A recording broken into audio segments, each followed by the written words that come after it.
اے ایمان والو، جب تم کو کسی جماعت سے جہاد میں مقابلہ ہو تو التفاق ہوا کرے تو ان آداب کا لحاظ رکھو۔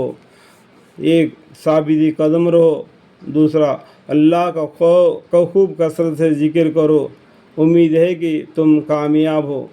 تیسرا، اور اللہ اور اس کے رسول صلی اللہ علیہ وسلم کی اطاعت کا لحاظ کیا کرو، یعنی اللہ کا حکم، پیغمبر صلی اللہ علیہ وسلم کے حکم کو ماننا، اور نزوہ مت کرو، اور الٹے سلٹے باتیں مت کرنا، نہ اپنے امام سے اور نہ آپس میں، اور نہ کم ہمتی ہو جائے اور تمہارے ہوا اکڑ جاوے۔ آپس میں لڑ جھگڑنا، الٹے سلٹے باتیں کرنے سے کیا ہوتا ہے؟ آپس میں ہمت کمزور ہو جاتی ہے۔ تو یہ ایک بات پر جمے رہنا لڑائی میں، اور صبر کرو، بے شک اللہ تعالیٰ صبر کرنے والوں کے ساتھ ہے۔ اور ان کافر لوگوں کے مشابہ مت ہونا کہ جو اسی واقعہ بدر میں اپنے گھروں سے اتراتے ہوئے اور لوگوں کو اپنی شان دکھلاتے ہوئے نکلے اور لوگوں کو اللہ کے راستے دین سے روکتے تھے۔ اللہ تعالیٰ ان کے اعمال کو اپنے علم کے احاطے میں لیے ہوئے ہے۔ اور اس وقت کا ان سے ذکر کیجیے جبکہ شیطان نے ان کفار کو ان کے اعمال خوشنما کر کے دکھلائے اور کہا کہ لوگوں میں سے آج کوئی تم پر غالب آنے والا نہیں۔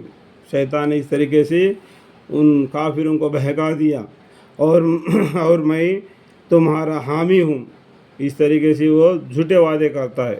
پھر جب دونوں جماعت کفر مسلمان کی ایک دوسرے کے مقابلہ ہوئے تو الٹے پاؤں بھاگا۔ شیطان کیا ہو گیا؟ بھاگ گیا۔ کیوں؟ اور یہ کہا کہ میرا تم سے کوئی واسطہ نہیں، میں ان چیزوں کو دیکھ رہا ہوں جو تم کو نظر نہیں آتی۔ یعنی فرشتے پیغمبر صلی اللہ علیہ وسلم کو مدد کے لیے جہاد میں آ گئے اور کافروں کے گردنیں اڑا رہے تھے۔ شیطان یہ دیکھ کر بھاگ گیا، کہنے لگا کہ میرا تم سے کوئی واسطہ نہیں۔ دیکھو، آئین وقت پر شیطان الٹا پھیر دیتا ہے۔ تو اس لیے اللہ تعالیٰ بولتے ہیں شیطان سے بچو اور اللہ کی عبادت کرو۔ یعنی فرشتے میں تو خدا سے ڈرتا ہوں، یعنی فرشتے میں تو خدا سے ڈرتا ہوں۔ کیا شیطان کیا بولتا ہے؟ میں اللہ سے ڈرتا ہوں۔ آخر بھی کہا کرتا ہے تمہارے فعل سے بیزار ہوں، بولتا ہے شیطان۔ شیطان بھی اب انسان کے فعل سے بیزار ہے تو گمراہ ہو جاتا ہے جلدی سے۔